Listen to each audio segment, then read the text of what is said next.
I'm dealing with my 16-year-old Chihuahua, but it won't hurt you.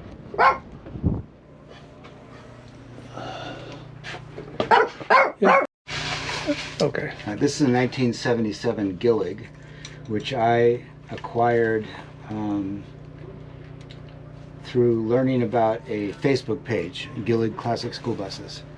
When I decided to convert a bus, I didn't know anything about skoolies. I didn't know there was such a thing called a schoolie. I didn't know there was a community. I had no clue. I put myself through college driving Gillig buses for a school district, and then I moved on to driving charter buses in the San Francisco area, many old GM buses and several hundred of various types of buses.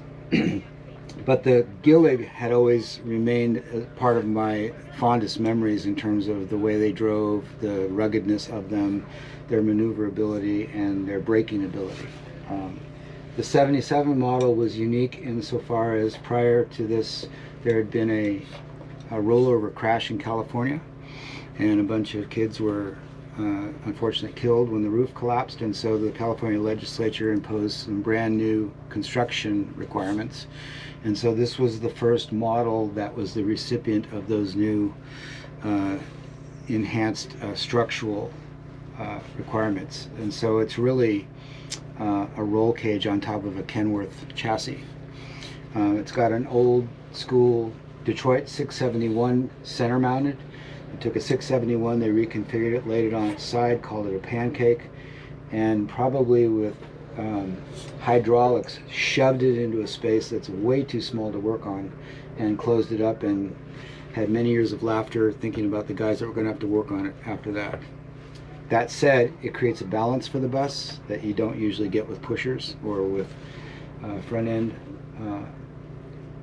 loaded buses, because the engine is centered. Engine and transmission comes to about here from there. So that was part of my decision to buy a Gillig. I just liked them.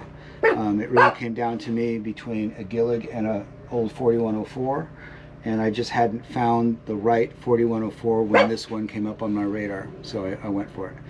This was retired from the Alliance School District, and it was then purchased by the Pacific Bus Museum in Union City, California, and was slated for a full seated restoration.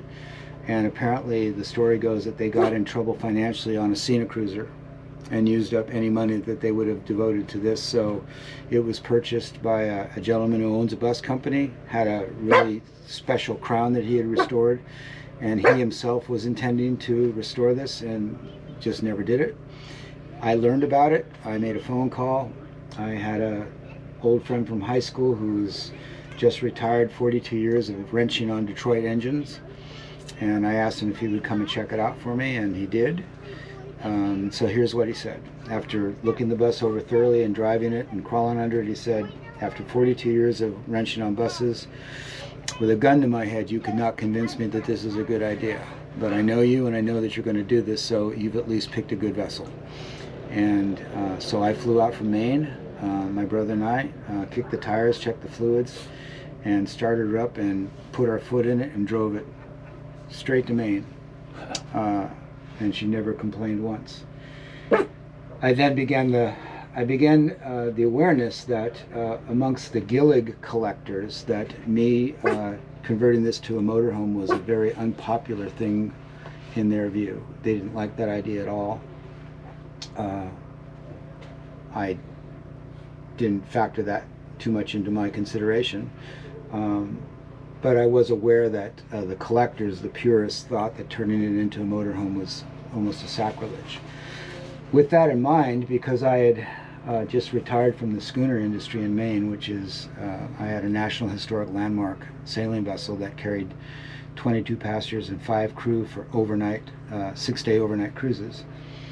I had worked with a lot of very competent shipwrights, so the idea for my interior was to then create, to the extent possible, the structural integrity of a sailboat interior, same type of materials and same kind of look and feel. and I also had retired from the music business in Nashville, and I wanted to have a recording mix station that I could continue to work remotely with. So being single and retired, I took nobody else's interests into consideration when I built the interior. I determined what I do on a daily basis, how I like to do it. I had 32 feet of floor space to work with, and that's what I laid out. And then a very skilled shipwright and I put this interior together. And there have been, as you would expect, I've made some design mistakes, and you learn about that as you go. But in general, it fulfills exactly what my vision was. It has the structural integrity of a sailboat. We were able to more lightly frame this than most builds because we tied everything into steel frames. The windows are on 27-inch centers, so everything that is a build-in was attached to those frames without any straps or runners. And it also created some, complications with design because I wanted to maintain the integrity of the exterior of the bus and keep all the windows. In terms of it being a winter bus, that probably wasn't a great idea. I'd never intended to be in Maine in the winter with it, but circumstances required that I stayed until the end of December in Maine, and so my first 2 months aboard was my time was spent chiefly just trying to keep it warm in here because it was 8 degrees outside. And this little stove, mighty as it is, just wasn't enough. I had to run it 24/7 at max just to make it tolerable in here, so I had to come up with some other plans. That's dwarf stoves. Yep. Yeah. Yeah, the 4K might have been the better move. It's the next one bigger. But I've now got redundancy, so if I'm cold, it's just because... So let's take a look around here. Yeah, okay. You go ahead and... I kept the driver's compartment stock. I haven't changed anything except for the gear shift knob. And I've kept even the old driver's seat. I find that it's very comfortable and supports my back. I'm very comfortable with it. Yeah, me too. A lot of people replace them, and I'm like, yeah, I never liked, even when I was driving professionally, I didn't like the air ride seats. I didn't like bouncing up and down. We put in a sailboat style navigation desk and jump seat from my brother when he was traveling with me, and just basically kept the design pretty simple. But the quality of the work is because of a young man by the name of Mike Rogers, who is a very in-demand and accomplished shipwright in Maine. And there's not as much storage aboard as some people require, but then again, I built it for me, so I figured at the point in which it got too crowded for the passenger, they could get off. This is my audio workstation. Part of why I developed the power that I did for the bus, house power, is because these speakers had to operate off of house power. I've owned them 27 years now. Those speakers have mixed 22 #1 singles and won me a couple Grammys, so I'm pretty loyal to them. Nice. Until they die. I put in a piano workstation and I can literally record and mix. I'm still tweaking the mix environment. This is the wrong shape and it's the wrong height and it's the wrong material, but I'll keep tweaking it. Hard surfaces. Right. And, yeah. I'm going to put some diffusers in at some point, and that wasn't. Well, one thing I like is the headroom in these buses, where mine is. I'm 5'10", and I've got about 2.5, maybe 3 inches. Yeah. Well, I'm short, and so Scrappy, come on, buddy, come on. A roof raise was not an issue for me. I might have put a little more effort into insulation, but I didn't. Everything you raise up and bring in, you just. Yeah. So I'm going to put up with it the way it is. And when I build, I always think along the lines of boats. Yes. And where can I put storage? you know, anything that's going to waste space, Yes. I don't want to do. Well, and there's lots of potential. There's lots of changes I'm sure that I will make. This is my very first month actually out on the road with it. Day 3, we suffered a pretty catastrophic breakdown. We scattered the water pump, and the only way to get to the water pump is through the floor. And in Gillig's ultimate wisdom of shoving this engine in that space, as we got the water pump detached from the blower, we needed another 1/4 of an inch to be able to get it out.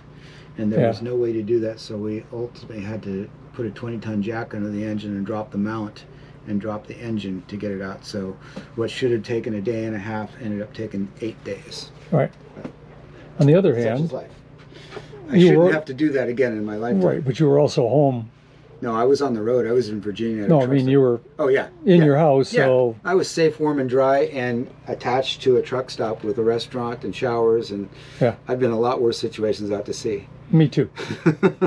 I broke down in the desert just south of Las Vegas. Oh. Luckily, it was cell coverage, and I could call a mobile mechanic, and he came out.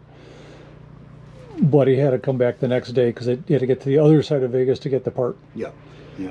So I was lucky. I'm not naive, and I knew as a sailor that we would be experiencing this. I just was not expecting it on my maiden voyage. No. So anyway, everything else is pretty basic. This refrigerator was built by the Everchill company that intentionally builds refrigerators just for RVs. They're a fairly new company, and based on the specs and the quality of it and the price being half of what you would normally expect to pay, I went for it, and I have no regrets. This has been a good unit thus far. I didn't put in a vanity. I just put in a, and you'll have to come to open these two things. You have to come back here. So I just put in a Nature's Head composting toilet and a little cedar, and I'm very happy with this as well. My favorite part of the bus is the shower that my brother and I built. I had never done this before. He was a former tile mason, and so he cussed the choice of glass tile the entire time we put this together, but I'm pleased with the way it came out, and it showers quite well. Yeah, those are nice. Yeah. I've kept all the systems as simple as you possibly can in 2020. I'm an analog guy. I was hoping to kind of put an analog system together, but that... So underneath the bed obviously is water storage and pumps and stuff like that. This Gillig has a huge trunk in the back, as well as a couple underneath storage, or one underneath storage container. So that's where I put all the electronics, and that's generators, and I just keep shoving to this bulkhead until I've filled up that space. Little cabinetry, storage there. This I put in a water heater that's designed as an instant hot water heater designed to be under a sink in a home when the kitchen is too far away from the water heater. It takes too long for the water to get hot. I don't have it on 24/7. I heat it up the day I'm going to shower, and that water will stay hot for about 2 days.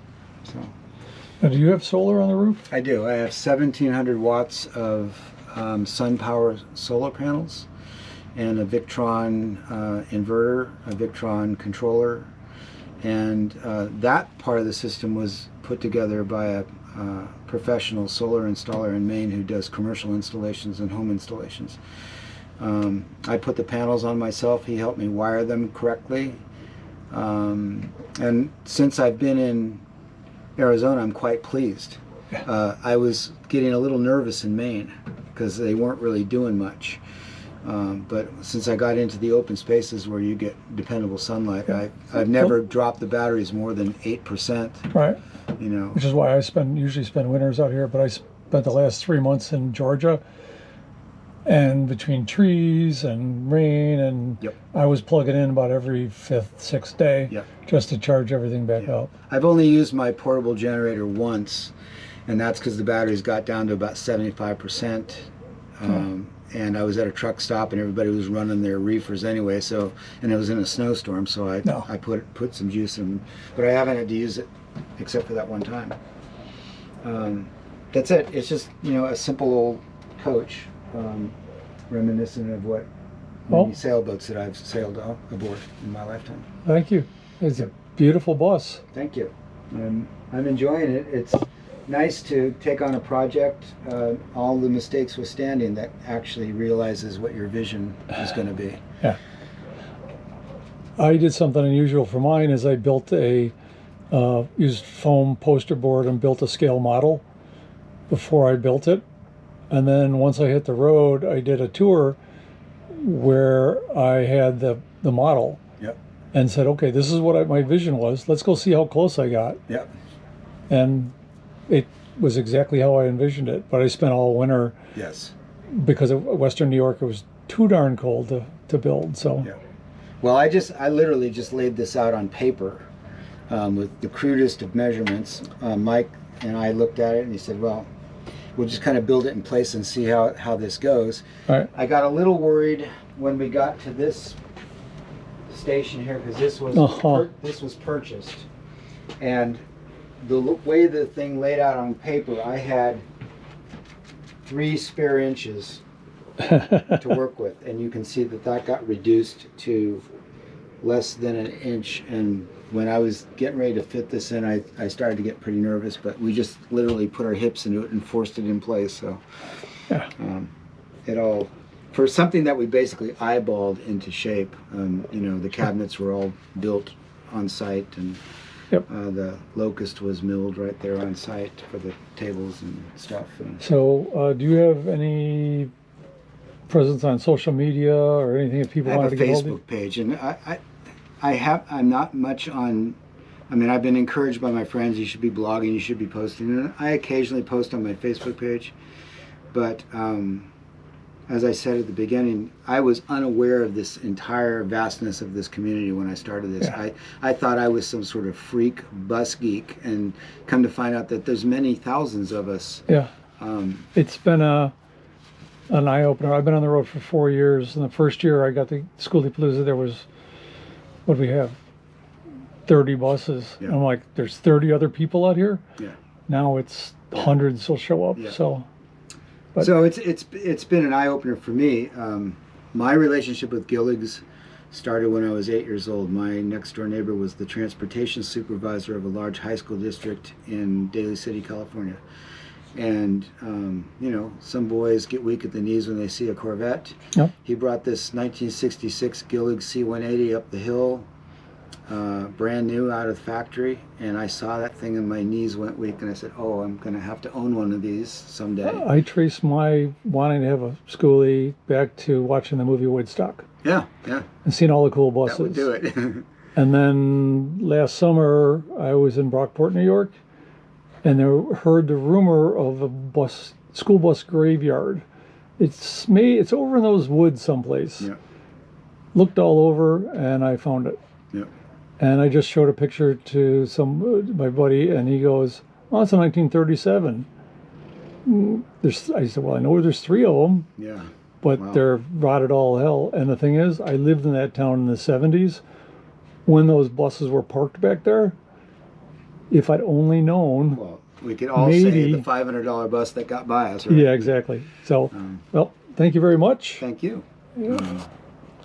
Normally you'd see this engine, that's the valve cover, so you'd see them sitting up that way. So they reconfigured the oil pan, and they just laid it over on its side and literally just shoved it in there. And it's not as easy to work on as I would like it to be. No, Got it? we're good. There's access on the that shows you how much I've got packed back. Yeah, so this is under the bed. Yes. Yeah.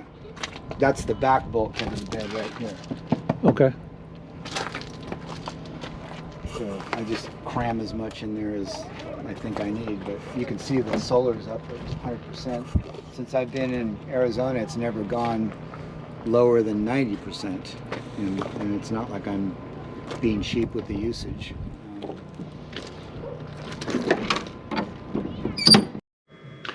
Hope you enjoyed that video, and remember, there'll be another one next Saturday. So please tell your friends and hit the subscribe button, and give me a thumbs up if you liked it. Right? See you next time, YouTube. Bye.